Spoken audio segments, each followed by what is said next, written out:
हमारा मुस्तकबिल काफ़ी रोशन है। जो नए तलबा आए हैं उनके लिए तो फरोज़ा करेंगे हम, तुम आओगे तो जश्न चरागा करेंगे। नए तलबा के इस्तकबाल के लिए, उन्हीं के लिए ये प्रोग्राम है। और ये इंडक्शन प्रोग्राम जो है ये एनसीसी की तरफ से है, जो 15 रोज़ा होता है। इससे पहले इस प्रोग्राम की शुरुआत की जाए, मैं डाइट पर बुलाना चाहूँगा। के बारे में नहीं पता होता है तो वो कंफ्यूज रहते हैं, वो समझ नहीं पाते हैं कि मुझे यूनानी को कंटिन्यू करना है या इसको ड्रॉप करना है कि नहीं। पहले उसको बताया जाए, उसको समझाया जाए कि नहीं, इस कोर्स की भी उतनी ही अहमियत है जितना कि हम MBBS या अदर कोर्सेज को समझते हैं। इसी वजह से इस प्रोग्राम का जो डिज़ाइन किया गया या इस प्रोग्राम को जो फ्रेम किया गया, उसमें हर उस एस्पेक्ट्स को रखा गया है जिससे आपको पता चलता है कि आपको इससे क्या मिलने वाला है, इस कोर्स में क्या मिलने वाला है। सबसे बड़ी चीज़ कि जिस कोर्स में आप एडमिशन लिए हैं या जिस कोर्स का बेसिकली आप हिस्सा बन रहे हैं, अगर आप उसको खुद देखें तो वो कोई मामूली कोर्स नहीं है। बस ये हमारे दिमाग का फतूर हो सकता है, या कह सकते हैं कि हम कहीं अपना जान जी छोड़ाना चाहते हैं और उसको समझना नहीं चाहते। हालांकि ऐसा नहीं है कि यूनानी कोर्स को उसको लगता है कि शायद उर्दू में ये चीज़ें हैं तो शायद हमको नहीं समझ में आएंगी या इसका कॉन्सेप्ट हमको नहीं समझ में आएगा, ऐसा परसेप्शन बना दिया जाता है या परसेप्शन बना लेते हैं स्टूडेंट। इन्हीं चीज़ों को कि इस कोर्स में कितने स्कोप है, इसके क्या आपको बेनिफिट्स मिलने वाले हैं और आप अल्टीमेटली जब यहाँ से डिग्री लेके जाएंगे तो आपको क्या हासिल होगा। इन्हीं बातों के साथ मैं अपनी बातें खत्म करता हूँ। अस्सलाम वालेकुम। शुक्रिया सर। इसके बाद दावत सुखन देना चाहूँगा जनाब डॉक्टर शमीम अख्तर साहब, डिपार्टमेंट ऑफ पैथोलॉजी को। यहाँ मौजूद हैं। मुझे ये बताते हुए इंतहाई खुशी हो रही है कि NCISM की तरफ से इस करिकुलम का जो इनेकाद किया जाता है ये इंतहाई मुफीद और इंतहाई कारगर साबित होगा आप लोगों के लिए। इसको मैं एक मिसाल से समझाना चाहूँगा। जब हमें और आपको कहीं जाना होता है तो हम वहाँ तक पहुँचने के लिए अपने माइंड में खाका तैयार करते हैं, अपनी जेब को टटोलते हैं कि हम वहाँ तक जाएंगे तो वो वसाइल, वो ज़राए क्या दिया जा रहा है।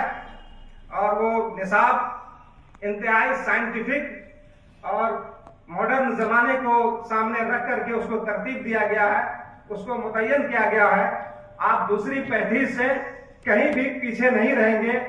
उसका इम्प्लीमेंट फर्स्ट ईयर के स्टूडेंट पे हो चुका है और आप भी उस करिकुलम का हिस्सा बनेंगे आने वाले दिनों में। बहुत ही साइंटिफिक अंदाज में उसके टीचिंग लर्निंग मेथड को अंजाम दिया गया है। सिलेबस में क्या पढ़ाना है, कितना पढ़ाना है, ये सब डिसाइड कर दिया गया है, आईने की तरह से बिल्कुल वाज़ेह है। तो उससे आपको अपने गोल को अचीव करने में इंतहाई आसानी होगी और असातिज़ा को भी पढ़ाने में और हम सबको अपडेट रहने में बहुत ही मदद मिलेगी। बहुत मैं डाइस पे बुलाना चाहूँगा डॉक्टर जमाल अख्तर सर को, जो शोबाए कुल्लियात से ताल्लुक़ रखते हैं, तो वो तशरीफ़ लाएँ और अपने कलमात से थोड़ा कहाँ बच्चे तमाम दस्त ही प्यासा दिखाई देता है।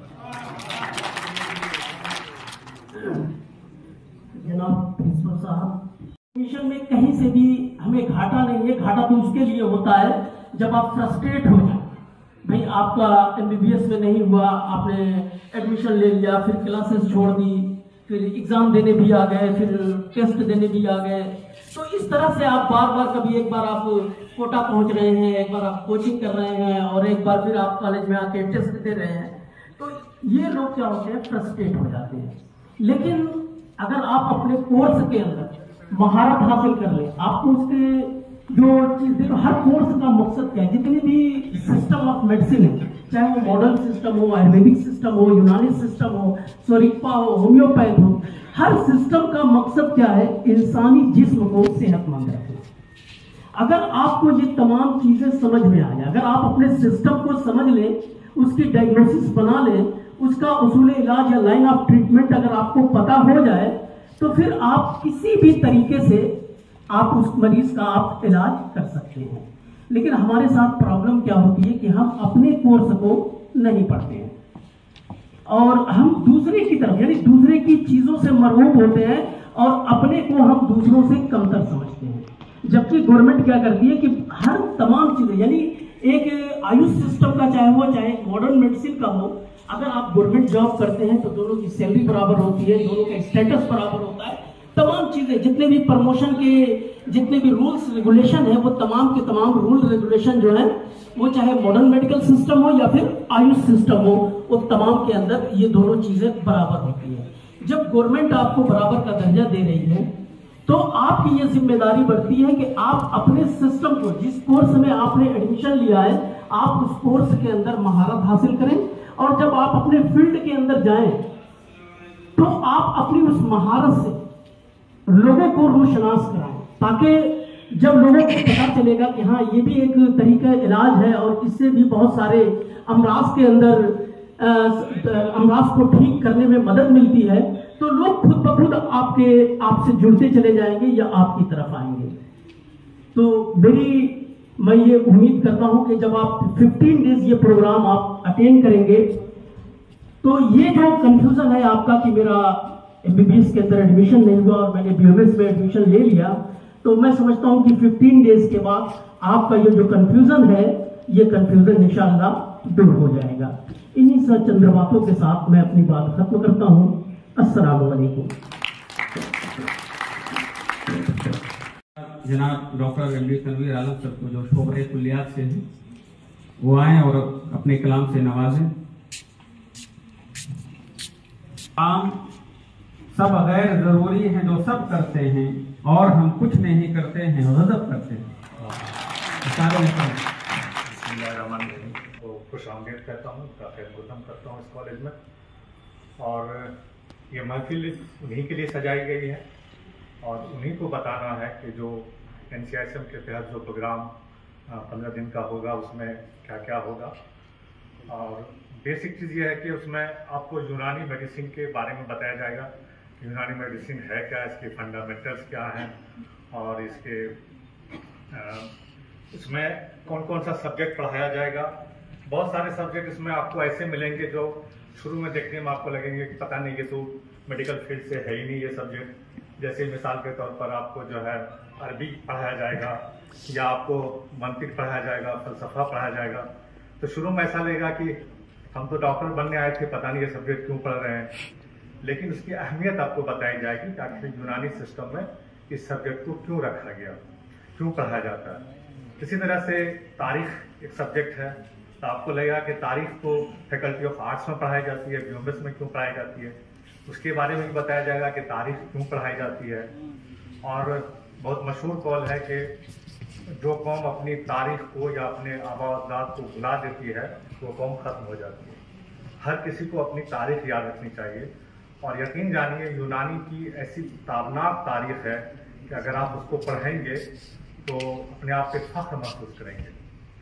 यानी अगर आप इसकी तारीख को देखेंगे तो 7वीं सदी से लेके लगभग 13वीं सदी तक पूरी दुनिया में सिर्फ यूनानी सिस्टम ही था। यानी हमने दुनिया को सब कुछ दिया। पहली बात मतलब हमने दुनिया को रिसर्च दिया, हमने दुनिया को फैसिलिटी दी। अगर आप देखेंगे, एक दो एग्जाम्पल सिर्फ मैं देख अपनी बात खत्म करूंगा।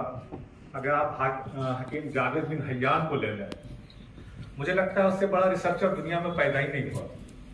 उस अकेले इंसान ने अपनी रिसर्च के बेस पे पूरी केमिस्ट्री सब्जेक्ट जो है खड़ा कर लिया। अगर उसके रिसर्च को हटा दिया जाए तो केमिस्ट्री कुछ नहीं है। इसी तरीके से आपके जकरिया राजी हैं, दुनिया में सबसे पहले बैक्टीरिया का कंसेप्ट जकरिया राजी ने दिया। अभी तक लोग ये मतलब यूनानी सिस्टम में आपको बताया जाएगा कि खिल्फ की वजह से जो है यहाँ क्लास 4 तरह के होते हैं, उसमें बैलेंस में या उसके क्वांटिटी क्वालिटी में गड़बड़ी की वजह से आपके मर्ज पैदा हो जाता है। लेकिन जकरिया राजी ने 9वीं सदी ईस्वी में बता दिया कि हवा में कोई एक ऐसी चीज होती है जिसकी वजह से बीमारी पैदा होती है। हालांकि उस वक्त माइक्रोस्कोप इजाद नहीं हुआ था, उसने उसको डिस्क्राइब नहीं कर पाया बैक्टीरिया को, लेकिन उसने बताया और उसका नाम उसने फॉरेन बटी अजसाम गरीबा रखा।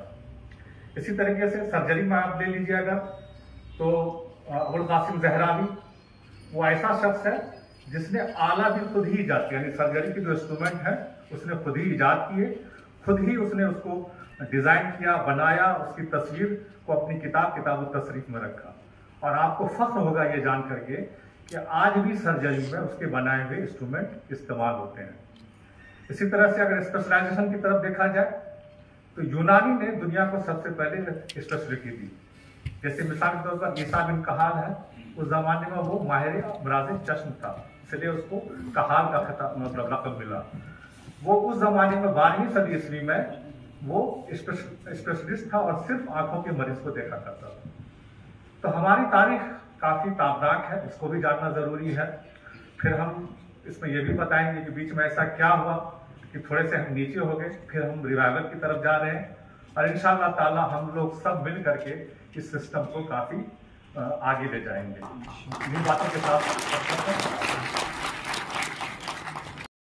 उम्मीद है कि आप लोगों को के सरपरस्त जनाब तौहीद किबरिया सर तो कुछ चांदनी सी बातें हूँ, जमीन पे चांद कहाँ रोज रोज उतरता है।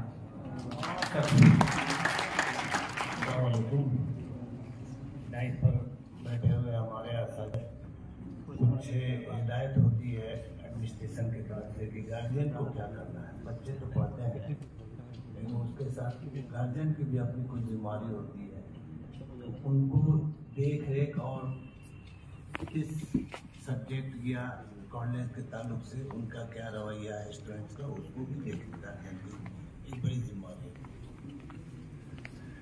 आज जो लोग नए आए हैं उनके लिए ये पहला दिन है, इसलिए हम सभी कॉलेज के बिहार में उनका खैर मकदम करते हैं। टेक्निकल बातें तो बहुत सारी जो है इंडक्शन का जो प्रोग्राम है, जो मकसद है, ये अलग अलग असाजा ने अपने अंदाज में बयान किया।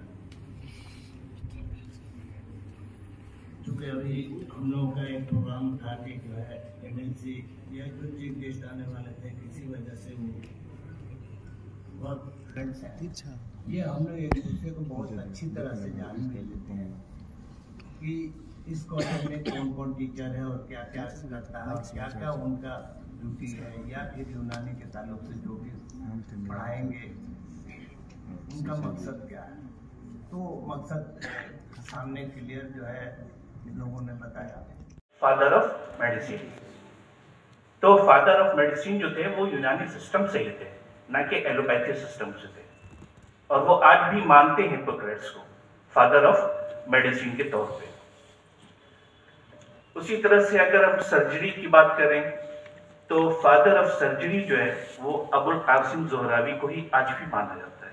यूनानी सिस्टम ऑफ मेडिसिन के ये जो ये अबुल कासिम ज़ोहरावी हैं वो फादर ऑफ सर्जरी कहलाते हैं, और इसको एलोपैथी से हर जगह से आवाज उठे कि इस कॉलेज में पीजी आए, यूजी का इंटेक बढ़े। अल्लामा कबीरुद्दीन साहब के नाम पे जो पूरी भारत में लोग उनको जानते हैं, अगर वो ट्रांसलेट नहीं कर रहे अरबी और पर्शियन का, तो साइंस बेंच के बच्चे फिर नहीं सीख पाते। है यूरोपियन थेरेपी, लेकिन हमारे तक जो पहुंची वो मिडल ईस्ट होके आई, तो पर्शियन और अरबिक में इसके ज़्यादा इसके टेक्स्ट हैं, तो वो भी एक मामला था। ये पूरा खित्ता खाली जा रहा था, ज़्यादातर यूनानी के ताल्लुक से दिल्ली, अलीगढ़ और कुछ साउथ में इंस्टीट्यूशन थे। तो हम लोगों ने सर को अप्रोच किया कि सर ये बात आप विधानसभा में रखें, आप गवर्नमेंट के रिप्रेजेंटेटिव हैं, आप रूलिंग पार्टी से हैं, आप जो बात कहेंगे वो असर रखेगी।